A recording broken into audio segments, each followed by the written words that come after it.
은혜 받으실 하나님의 말씀은 마태복음 11장 28절부터 30절까지의 말씀입니다.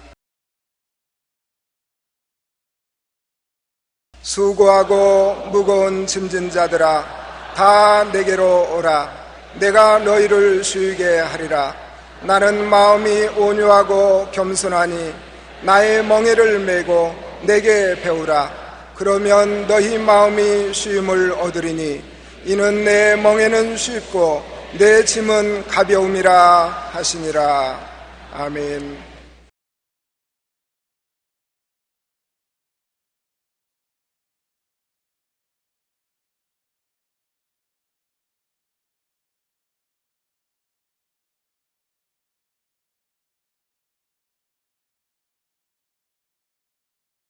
오늘 저는 여러분과 함께 주께 엎혀서 사는 삶이란 제목으로 말씀을 나누고자 합니다. 세월이 흐르면 생활 문화도 많이 달라집니다. 그 중에 하나가 어린애기를 업어 기르는 문화입니다. 제가 어릴 때는 어린애기는 을의 어머니 등에 엎혀서 생활하고 자랐습니다.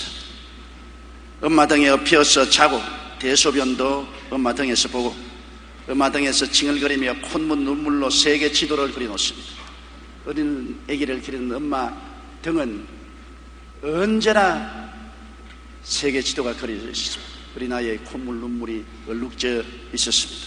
그래서인지 엄마와 자녀들 간의 사랑과 친밀함이 그때는 뛰어났습니다. 오늘의 와씨는 대개 어린애를 유모차에 태워서 기릅니다. 그러므로 엄마 등에서 느끼는 삶의 체온을 느낄 수가 없습니다. 성경에는 하나님께서는 하나님의 백성을 업고 기르신다고 말씀하고 계십니다. 놀라운 일입니다. 하나님께서 주의 백성들을 등에 업으시고 우리를 기르신다는 것입니다.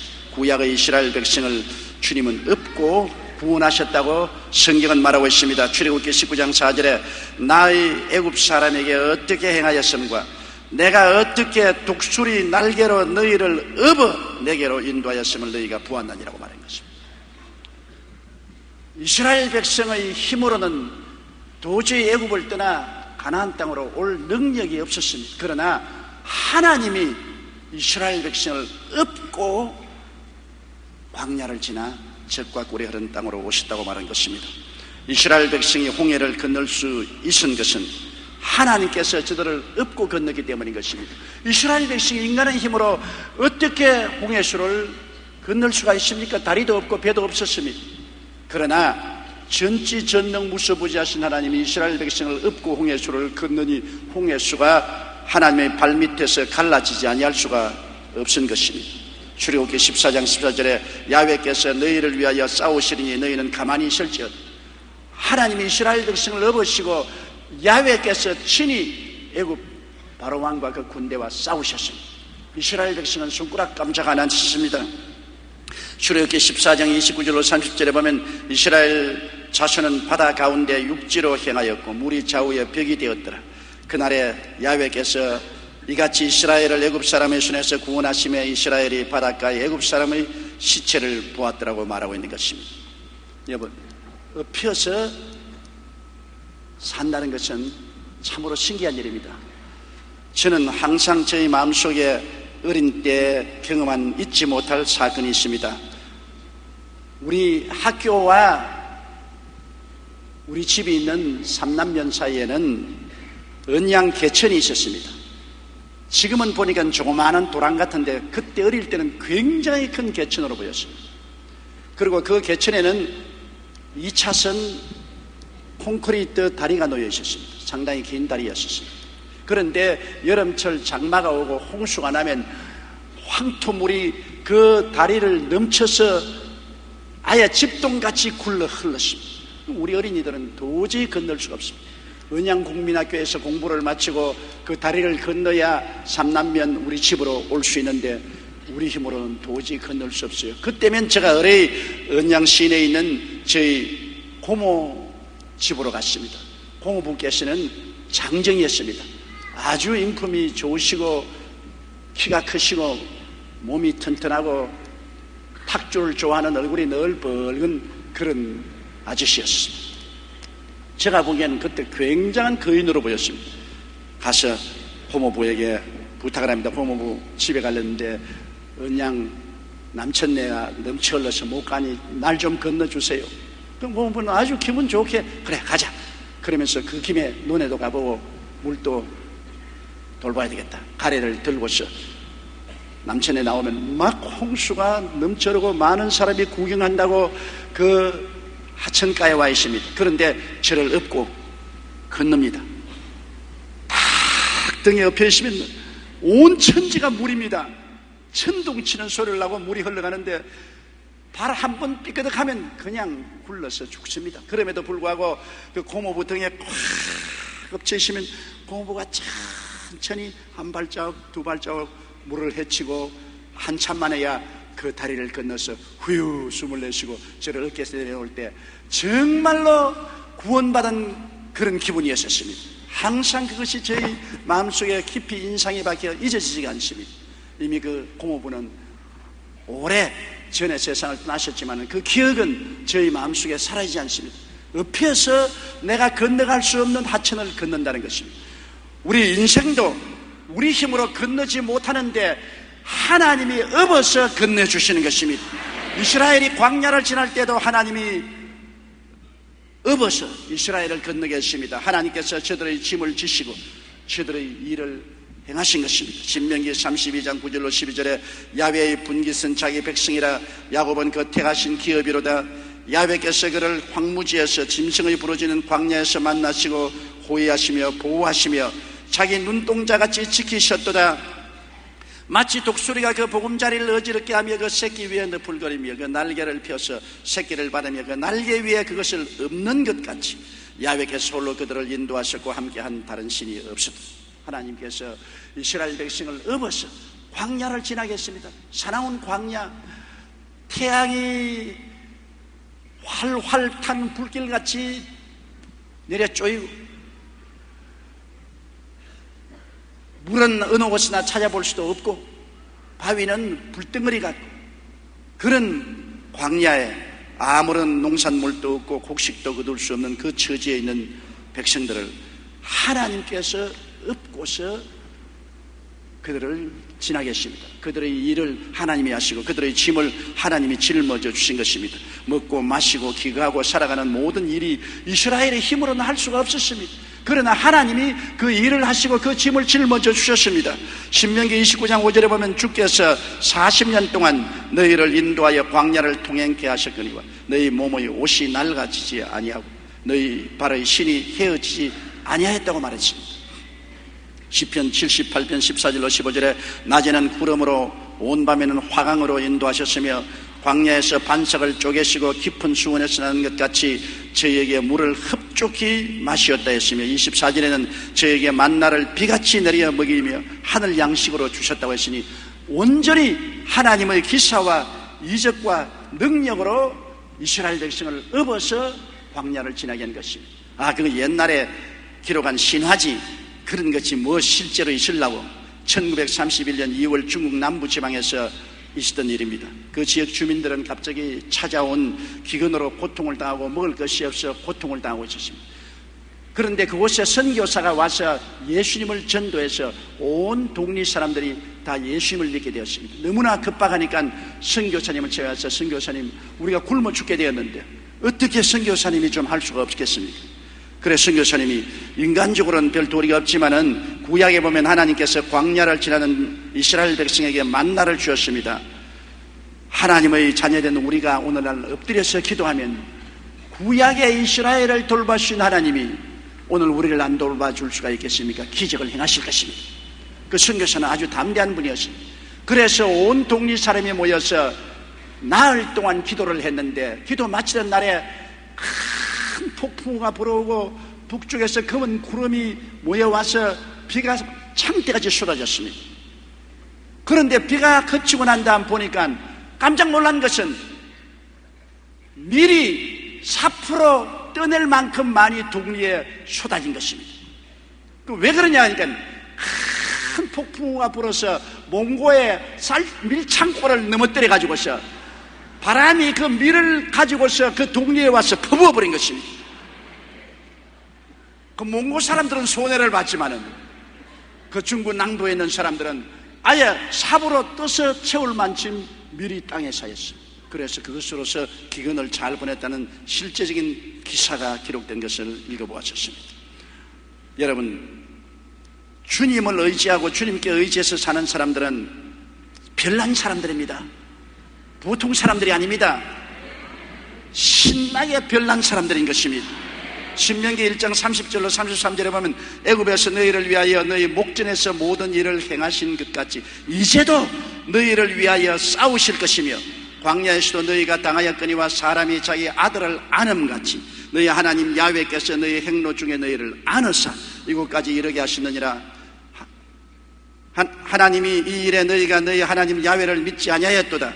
그는 너희 앞서 행하시며 장막 칠 곳을 찾으시고 밤에는 불로 낮에는 구름으로 너희 행할 길을 지시하신지라. 성경에 보면 하나님이 우리를 업으시고 안으십니다. 꼭 어린아이를 기르는 어머니와 같지 않습니까?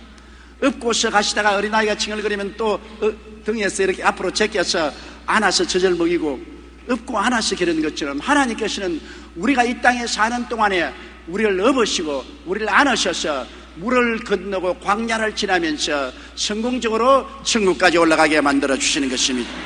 그렇기 때문에 하나님을 믿는 사람은 별난 사람입니다. 자기의 수단과 방법으로 일을 하고 짐을 지는 것이 아니라 하나님을 바라보고 하나님께 일을 맡기고 짐을 부탁해서 하나님이 우리를 업으시고 일을 하시고 짐을 짊어져 주십니다. 하나님을 의지하는 사람은 그렇기 때문에 세상 사람이 보기에는 정말 별난 사람들입니다. 조지 뮬러 목사님이 바로 그랬었습니다. 한 번은 기업가들이 모여서 조지 뮬러 목사님에게 와서 당신이 맨손으로 3,000명의 고아를 먹이고 입히고 교육시키기에 얼마나 힘이 듭니까? 우리 기업가들이 모여서 일정한 금액을 내어서 매달마다 당신에게 돈을 갖다 드릴 테니 그것으로 애들을 돌보아 주십시오. 그러자 조지 뮬러 목사님은 참 정성은 고맙습니다만 그럴 필요가 없습니다. 나는 나를 돌봐주시는 크신 어른이 계십니다. 그래서 이 사람들이 놀라서 어떤 어른이시기에 그 많은 돈을 매달마다 주시냐 그러니까 내가 모시는 어른은 하늘과 땅과 세계와 그 가운데 모든 것을 지으신 하나님이십니다. 하나님께서 내가 부탁하고 기도하는 것마다 다 응답하여 주셔서 이루어 주십니다. 조지 뮬러 목사님은 자기의 기도실에 들어가면 크게 써붙여 놓았습니다. 야훼 이래 하나님이 준비하신다. 그리고 그 하나님 앞에 무릎을 꿇어 기도함으로 말미암아 한평생 동안 5만 번 기도 응답을 받았고 3,000명의 고아들을 먹이고 입히고 교육시킨 사람입니다. 그는 다른 사람에게 후원을 요청하거나 아쉬운 소리를 한 적이 한 번도 없었습니다. 언제나 야훼 이래 우리를 위해서 예배하시는 하나님을 의지하고 그분에게만 기도한 것입니다. 성경에는 하나님이 자기를 사랑하는 자를 위해서 예비한 모든 것을 눈으로 보지 못하고 귀로 듣지 못하고 마음으로 생각지 못했다 했습니다. 깜짝 놀랄 일들을 하나님은 자기를 사랑하는 자를 위해서 만세 전에 이미 예비해 놓았다고 말씀하고 있는 것입니다. 그러므로 우리가 하나님께 의지하면 하나님께서 어제나 오늘이나 영원토록 동일하게 우리를 업고 우리의 일을 하시고 우리의 짐을 져주시는 것입니다. 하나님이 우리를 위해서 친히 싸우시고 하나님이 우리를 위해서 친히 길을 만드시는 것입니다. 우리가 예수를 믿고 주님과 함께한 삶도 꼭 구약시대의 이스라엘 백성과 다름이 없습니다. 에베소 2장 4절로 6절은 감격적인 말입니다. 긍휼에 풍성하신 하나님이 우리를 사랑하신 그 큰 사랑을 인하여 허물로 죽은 우리를 그리스도와 함께 살리셨고 너희가 은혜로 구원을 얻은 것이요 또 함께 일으키사 그리스도 예수 안에서 함께 하늘에 앉으신다. 우리는 태어날 때 홀로 태어나고 그리고 결혼하기 전까지는 홀로 삽니다만 결혼을 하게 되면 남편과 아내가 함께 사는 것입니다.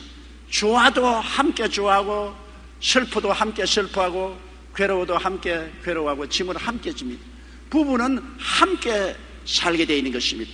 분리되면 안 됩니다. 모든 일에 함께 해야 되는 것입니다.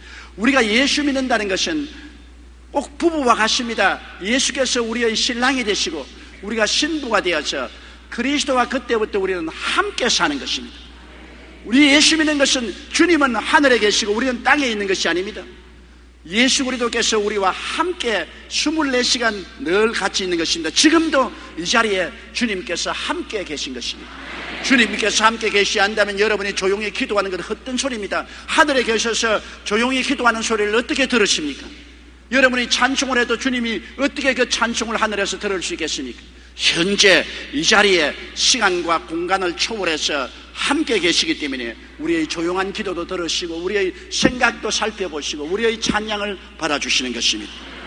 그러면 우리가 함께 살면 어떻게 됩니까?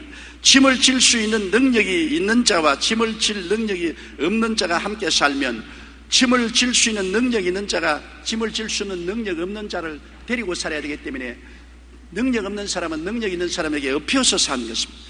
무능력자가 능력 있는 자에게 엎혀서 살 수밖에 없어요. 여러분, 가정에도 부모님이 나이가 많으시면 이제 생활 능력이 없지 않습니까? 그러면 자녀에게 엎혀 살아야지. 별 도리가 없지 않습니까? 생활 능력이 없습니다. 돈 벌 능력이 없어요. 그러나 자녀들은 젊으니까 돈 벌 능력이 있으면 부모님이 자녀에게 엎혀 살아야 마땅한. 요 사이는 그러지 아니하고 자녀들이 부모를 팽개쳐버리는 일이 많습니다. 이제 어려운 노년에 이르면 국가에 엎혀서 살려고 하는데 국가에서 사회 보장제도가 잘 돼 있지 아니하면 노후가 굉장히 어려워지는 것입니다. 무능력자는 능력 있는 자에게 엎혀서 살아야 되는데 우리 예수 믿는 사람은 주님이 우리 신랑 되시고 우리와 함께 있는데 우리는 무능력하지만 예수님은 절대 능력을 가지고 있으니 우리가 누구에게 엎혀 살아야 됩니까? 예수님께 엎혀서 살아야 되는 것입니다.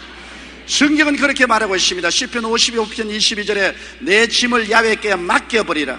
너를 붙드시고 의인의 요동함을 영영히 허락지 아니하시려.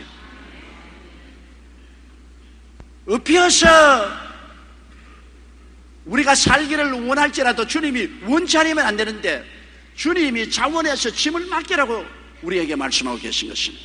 잠언서 16장 3절에 너희 행사를 야훼께 맡기라. 그리하면 너희 경영하는 것이 이루리라 하셨습니다. 여러분, 일을 할 수 있는 자와 일을 할 수 없는 자가 함께 살 때는 일을 할 수 있는 자가 할 수 없는 자의 짐을 짊어지는 것입니다. 몸이 신체 장애가 되어서 아무 일도 못합니다. 그러나 신체가 건강한 사람은 어떻게 합니까? 집안일을 다 맡아서 해야 되죠. 그래서 일을 할 수 없는 사람은 일을 할 수 있는 자에게 의지해서 살지 않습니까?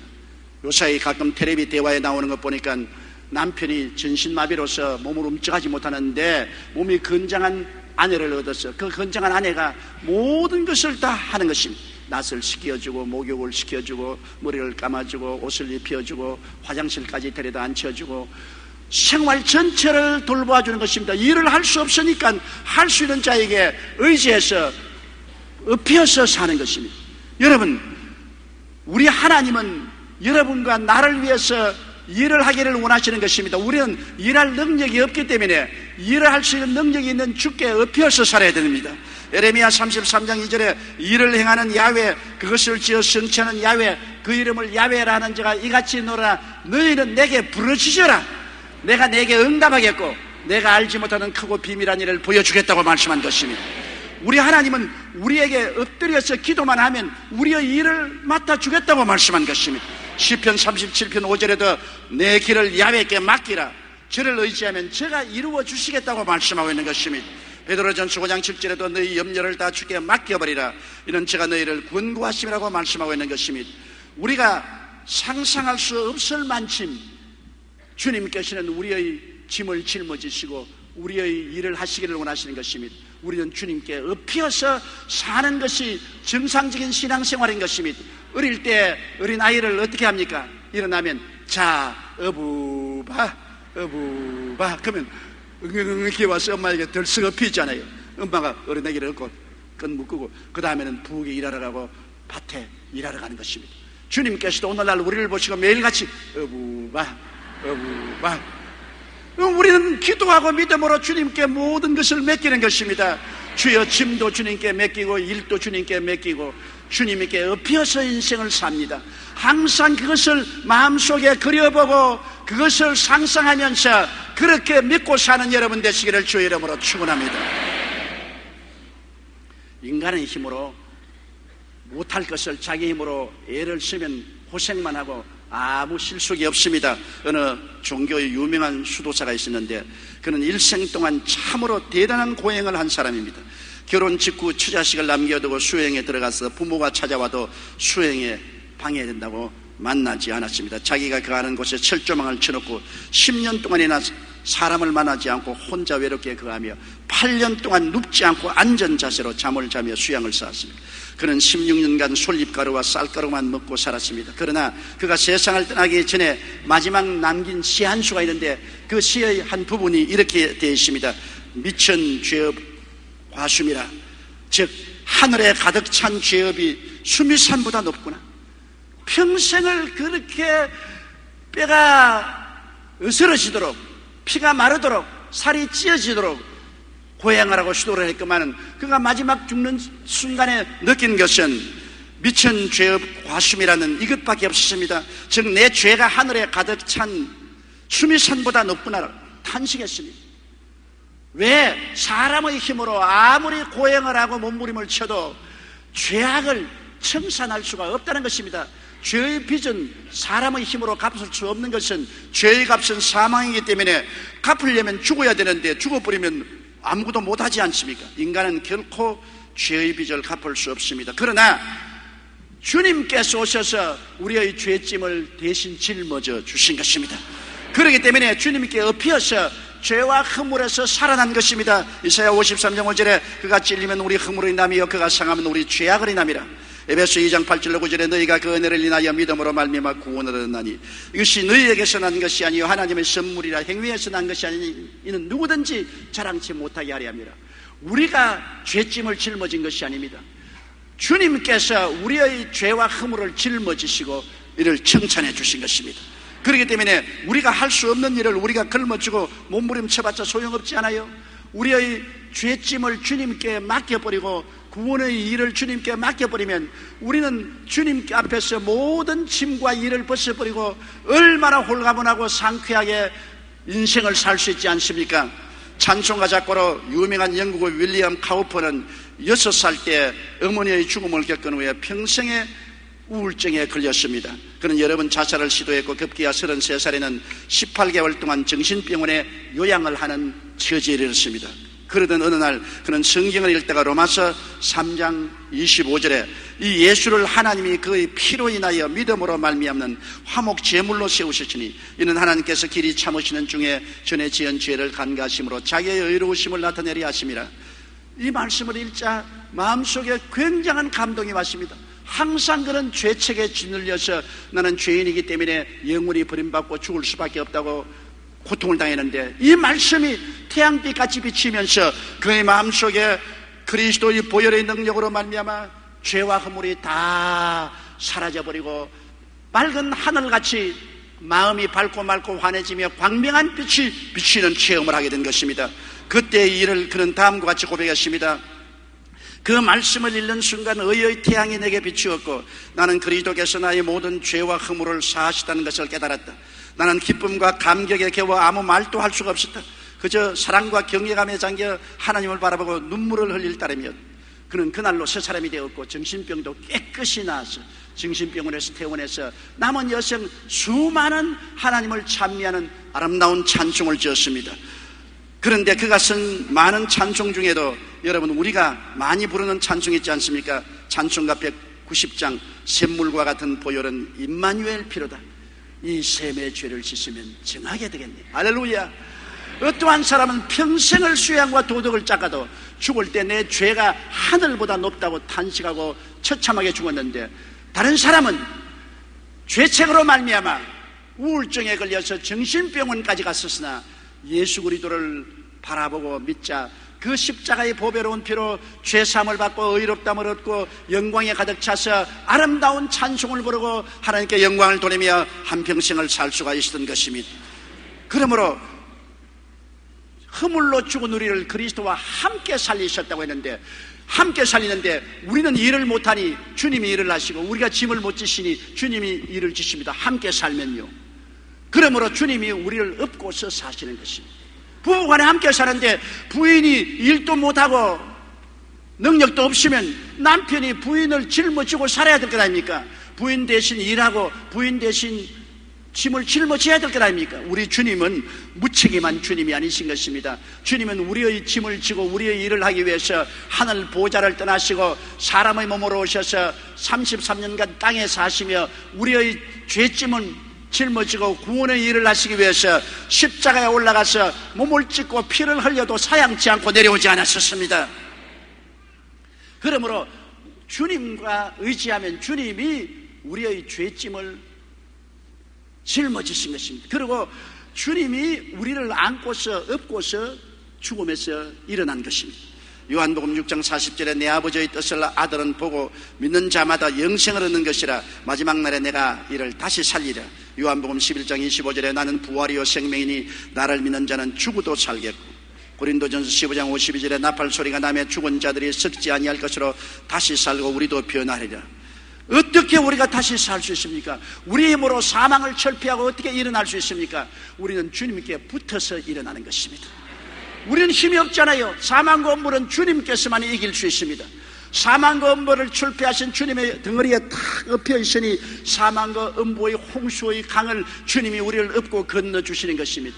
그러므로 우리는 주님께 엎여서 공짜로 은혜로 사망의 강 음부를 건너서 천국 영생의 세계로 들어갈 수 있는 것입니다. 성경에는 하늘에 앉히는 것도 그리스도 안에서 함께 하늘에 앉혔다고 말했습니다. 허물로 죽은 우리를 그리스도와 함께 살리시고 또 함께 일으키사 그리스도 예수 안에서 함께 하늘에 앉히시니, 그러므로 죽으나 사나 끝까지 주님과 함께 있어야만 되는 것입니다.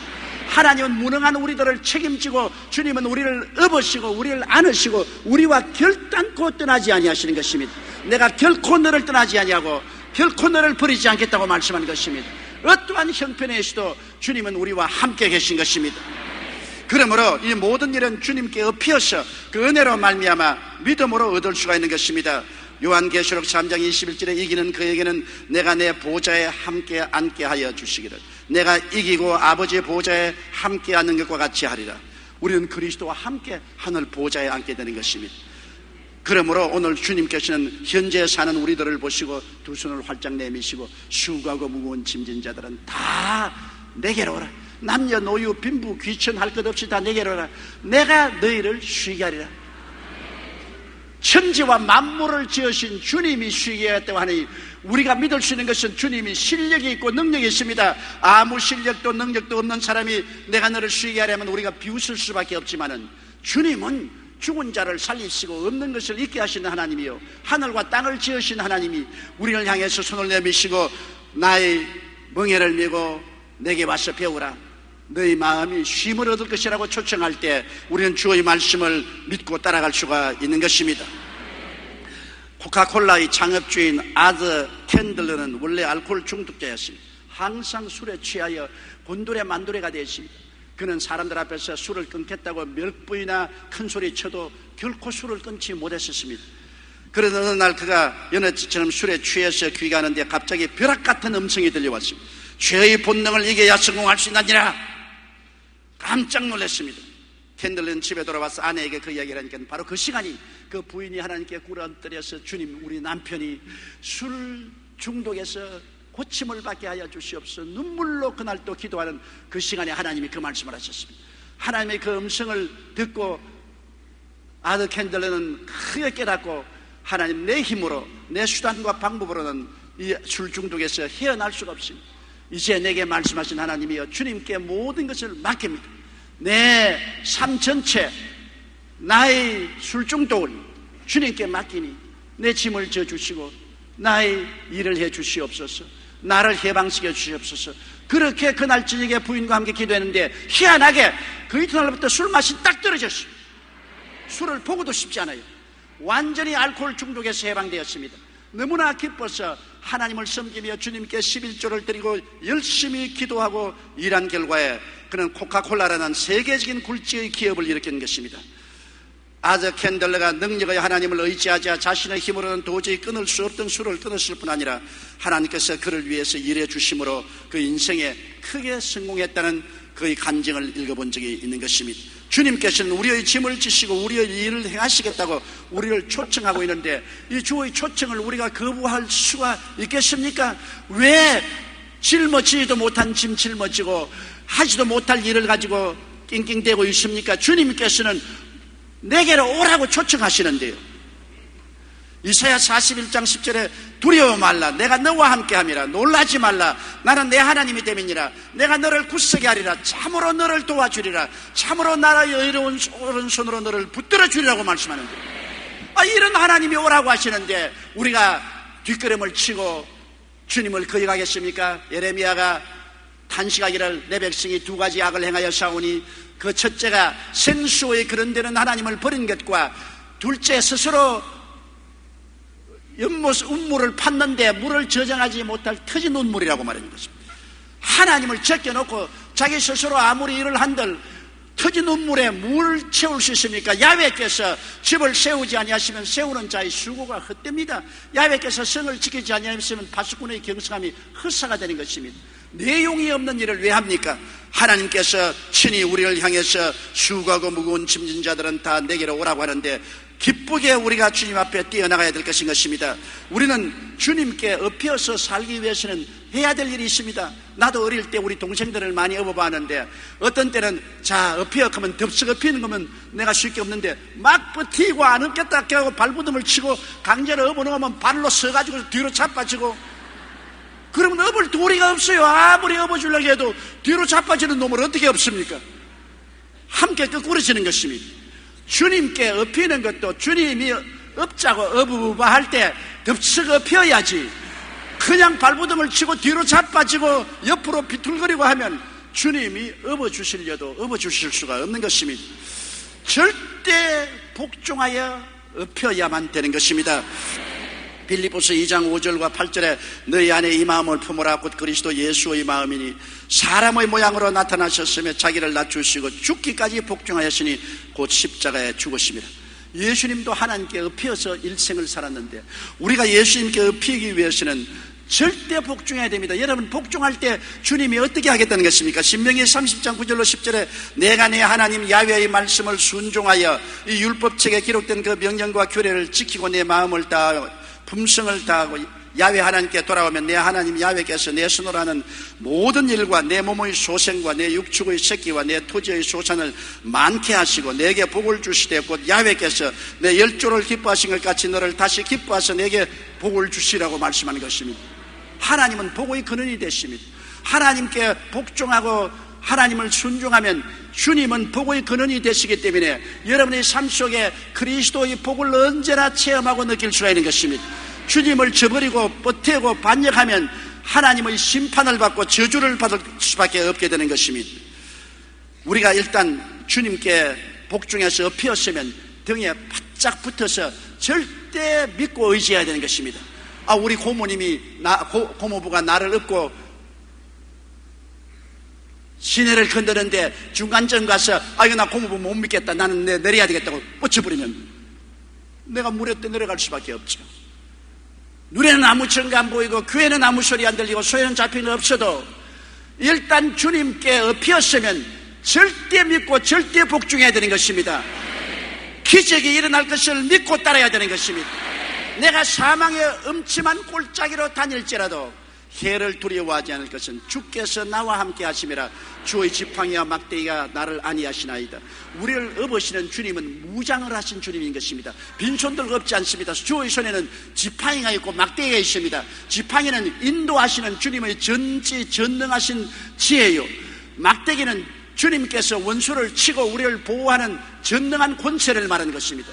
우리가 모시는 주님은 무장한 주님인 것입니다. 빈손든 주님이 아니신 것입니다. 그러므로 우리가 주님의 등에 엎였으면 주님의 지팡이와 막대기로 무장하고 우리를 끝까지 인도하고 지켜줄 것을 절대로 믿고 의지해야 되는 것입니다. 우리가 항상 우리의 환경을 바라보고 두려워합니다. 사람은 사람이니까 환경을 바라보면 어둡고 캄캄하고 음산하고 두렵습니다.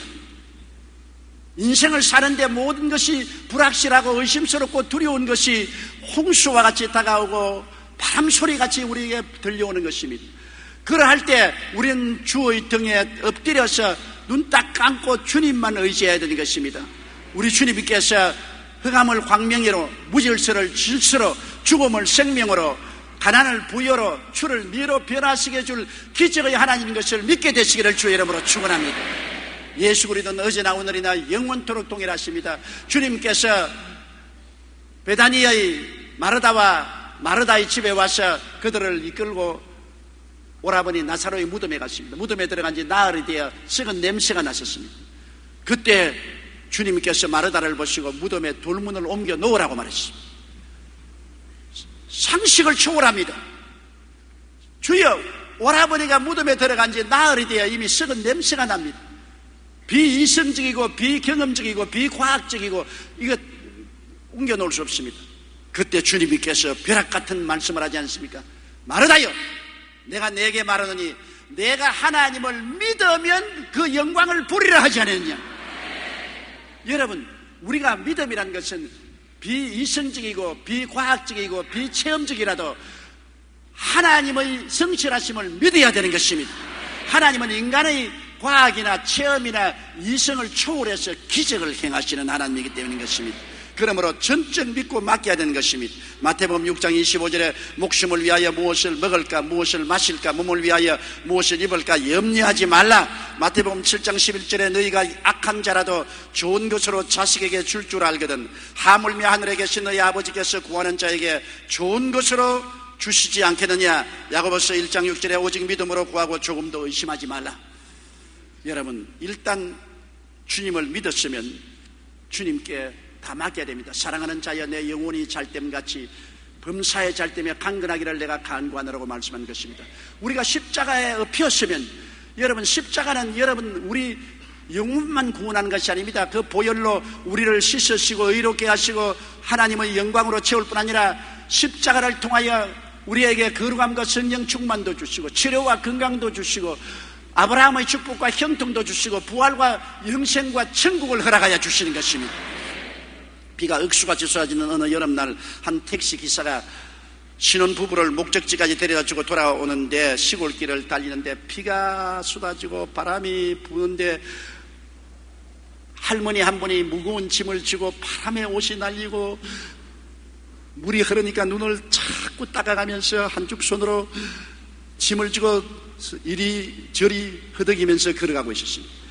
갑자기 이 택시기사에게 자기 어머님 생각이 났습니다. 그 할머니 곁에 택시를 대서 할머니 타세요. 나는 안 타요. 나 아무 죄 지은 것 없어요.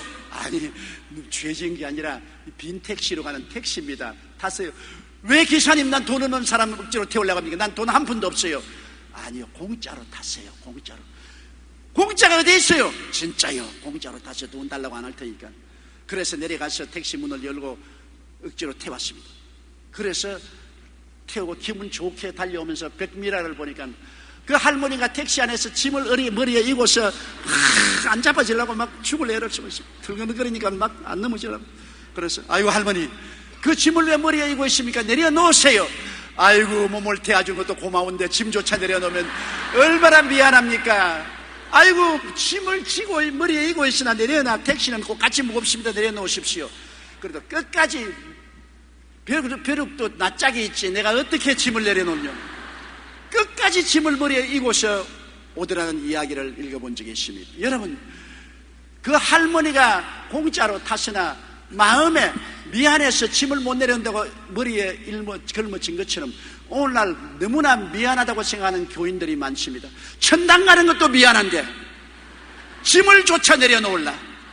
주님께서는 병의 짐도 내려놓아라, 저주도 내려놓아라, 가난도 내려놓아라, 죽음도 내려놓아라. 아이고 주님이여, 영혼을 구원한 것마도 고마운데 짐을 내려놓으면 체면이 어떻게 됩니까? 미안해서 못 내려놓겠습니다. 주님께서는 이 사람아, 십자가를 탔으면 나는 이미 너를 위해서 다 짊어졌다. 죄짐도 질병도 저주도 절망도 죽음도 내가 다 이미 걸머졌는데 왜 나를 믿으면 전적으로 다 믿지 반점만 믿느냐. 여러분, 3대 재앙으로 아담과 하와가 우리에게 유산을 물려주었습니다. 죄로 말미암은 영혼의 죽음의 재앙, 저주로 말미암아 가난과 고통의 재앙, 그리고 육체적인 질병과 죽음의 재앙을 남겨놓았는데 예수님은 십자가에서 몸짓고 피 흘려 죄를 용서와 의로 저주를 아브라함의 축복과 형통으로 죽음을 치료와 건강과 영원 부활로 삼중 축복을 허락해 주신 것입니다. 우리에게 전인 구원을 주신 것입니다. 예수 그리스도의 십자가의 택시를 탔으면 오늘 여러분의 머리에서 죄짐도 세상짐도 병짐도 저주의 짐도 사망과 음보의 무거운 짐도 다 내려놓고 기쁘고 즐겁게 가시기를 주의 이름으로 축원합니다.